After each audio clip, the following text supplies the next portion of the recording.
मला स्वतःलाही अलिबागला दिशा कमिटीच्या बैठकीला जाऊन परत मुंबईला त्या ठिकाणी यायचं आहे. तर या संदर्भातला पक्षाचा जो निर्णय आहे त्याची अधिकृत गोष्ट संध्याकाळी निश्चितपणाने त्या ठिकाणी होईल. उद्या अर्ज राष्ट्रवादी काँग्रेस पक्षाच्याकडून एक त्या ठिकाणी भरला जाणार आहे. परंतु नाव जवळपास निश्चित झालं आहे का काय? आम्ही संबंध विचार करत असतानाच प्रादेशिक समतोलाचा विचार केला, इतरही जी काही समीकरणं असतात त्याचा विचार केला, पक्षाच्या संघटनेमध्ये काम अशा पद्धतीने होऊ शकतं या संदर्भामध्ये सुद्धा विचार त्या ठिकाणी केला आणि या सगळ्याचा सारासार विचार करत पक्ष मजबूतीच्या दृष्टिकोनातून आम्ही या संदर्भातला निर्णय संध्याकाळपर्यंत घोषित करू. परंतु सर खूप चढाओढ पक्षामध्ये पाहायला मिळते. मी मगाशी सांगितलं की जवळपास 70-75 प्रमुख सहकाऱ्यांचं ज्यांचं पक्षासाठी योगदान आहे, दादांनी एनडीएमध्ये सहभागी होण्याचा निर्णय घेतल्याच्या नंतरचं योगदान मोठ्या प्रमाणावरती आहे.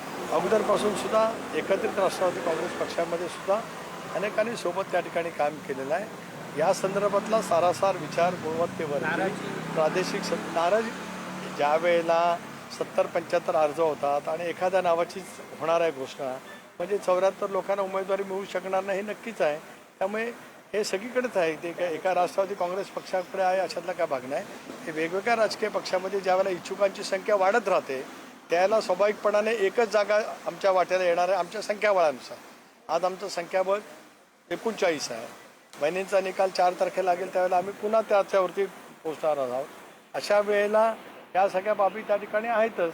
म्हणून पक्षामधला एकोपा एकसंघपणा नाराजी कमीत कमी कशी राहील या संदर्भातला सुद्धा साराचा विचार कोर कमिटीमध्ये जे पक्षाचे प्रमुख नेते आहेत त्यांनी त्या ठिकाणी केलेला आहे. धन्यवाद.